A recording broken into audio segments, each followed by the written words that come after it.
Good morning. Rob Warner. I'm here with the nice folks from Daymaker Charters. And how you guys doing? Good morning, guys. I'm Patrick Price with Daymaker Charters. This is Captain Marshall Busha of the Bad Habit, who runs our inshore trips for us. I'll give you a quick recap. It's been a while. We skipped last month with Hurricane Irma. Hopefully everybody that gets to see this is recovering from their affected areas. We're just starting to get back to fishing. We spent some time in the boatyard after the hurricane. We actually repowered the Daymaker. We've got a new Cummins QSC motor in the boat, and Marshall's actually got a new boat that he's got for our inshore charters that he's going to talk about here in a little bit. As far as fishing is concerned, we've fished 3 out of the last 5 days here locally. We've had some mixed fishing. There's been a few dolphins around, a few blackfin tunas. We're starting to see our fall blackfin tunas, which are typically in the 20 to 25 pound class, starting to show up. We've got a front coming through this middle of the week here. Hopefully we'll push some more fish down to us. And we're starting to see some fall-sized dolphin in the 8 to 12 pound range. Some a little bit bigger show up. Pause it? Nope. Okay. Got a travel lift going by here, so hopefully you can still hear us. Got a boat drop coming. Yeah. Anyway, I'll speak up a little bit. Yesterday we did not have a trolling bite. Unfortunately, we trolled from about 8:30 till 10 o'clock. We did not have a trolling bite. We gave up on that and went bottom fishing for the rest of our 3/4 day. We caught over 100 bottom fish, a variety of snapper species, mutton, yellowtail, vermilion snapper, lane snappers, and genuine reds. Of course, we had the release the genuines. They're getting ready to open a season the end of this month here or into early November in the Atlantic, so we're looking forward to that. We also caught a scamp grouper and a black grouper, a bunch of triggerfish, sea bass, amberjacks, lesser amberjacks as well. So it was plenty of action, a good amount of fish for guys to take home, and it sounds like today there's a few dolphin being caught. On Saturday, before the weather chased us in about 10:30, we did catch 4 gaffers trolling and about 20 bottom fish of the mixed bag species, again, of triggerfish, sea bass, and snapper. We did catch a really nice vermilion yesterday, the biggest one I've ever caught in 40 years of fishing. Measured 23 inches, so that was pretty cool. It was probably a little over 5 pounds. Enough about me. I know Marshall's been having some really good fishing. The tarpon fishing's been really good. Obviously, we're kind of into our fall mullet run here.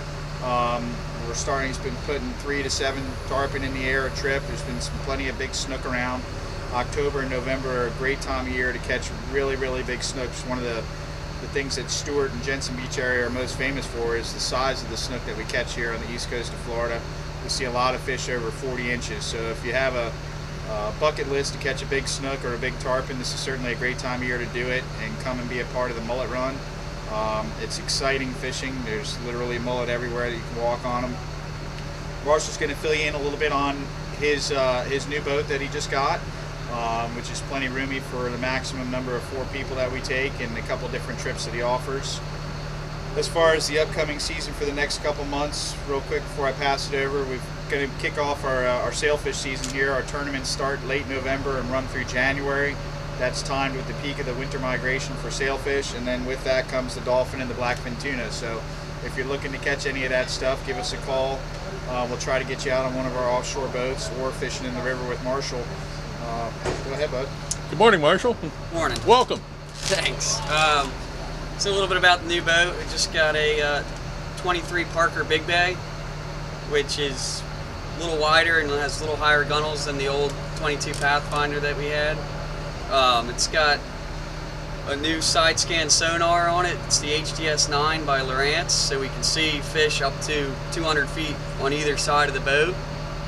And it has the Minn Kota iPilot 112 pound thrust trolling motor, which will hold us in up to 3 knots of current, so that's perfect for a lot of those high current spots that we're doing our tarpon and snook fishing this time of year. As far as fishing goes, the mullet run is really still going on. It's probably got another 2 or 3 weeks left into it, as long as we don't get a strong cold front to push the fish south.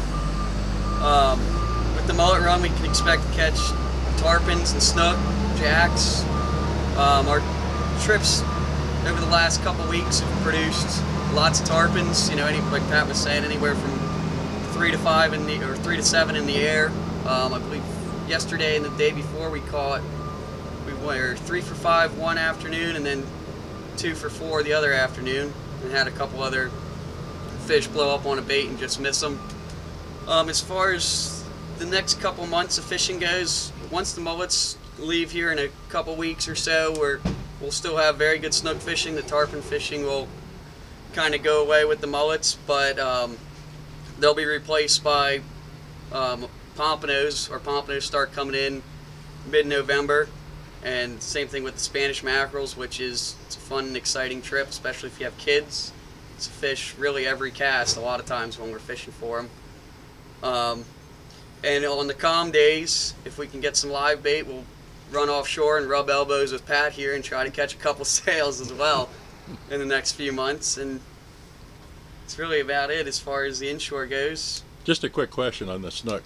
You getting a lot of snook? Because I know I've got some people out there looking to go snook fishing. So yeah, lots of snook action going on. Yes, sir. We've been catching anywhere from 10 to 20, 25. I got somebody over on the West Coast dying to come over and get one of those huge I would say snook. you probably don't catch as many this time of year as you do in the springtime, where you can catch 50 in 3 hours of fishing. But They're the higher quality of fish that you catch this time of year, mixed with the numbers, makes it phenomenal. I mean, you see a lot of the over slot fish this time of year, and it's not uncommon to catch fish over 40 inches, which is kind of like a benchmark for the area. Yeah. You catch one over 40 inches, you're doing something. So, but it's a bulldog fight for sure with those big fish, because you're fishing around structure. It's like trying to horse a grouper out of the bottom. You know, it's a one-on-one battle. You're getting the bite, and it's got to get their heads turned and get them away from the structure. So it makes for a unique experience, and then they jump on top of that, so that's a lot of fun. And we will be back with these folks on November 14th. We are going to be in the Treasure Coast Mall finding someone who has never been fishing before. That's right. Yeah, we're going to have some folks coming over from the West Coast to shoot a video, get it up on one of the channels over there on the West Coast, and show what it's like to get people out on the water for the first time and see the excitement. So, that'll be exciting. We're looking forward to doing that. So we'll see these guys in a few weeks, and you guys, thank you very much. Have a great day. Tight lines.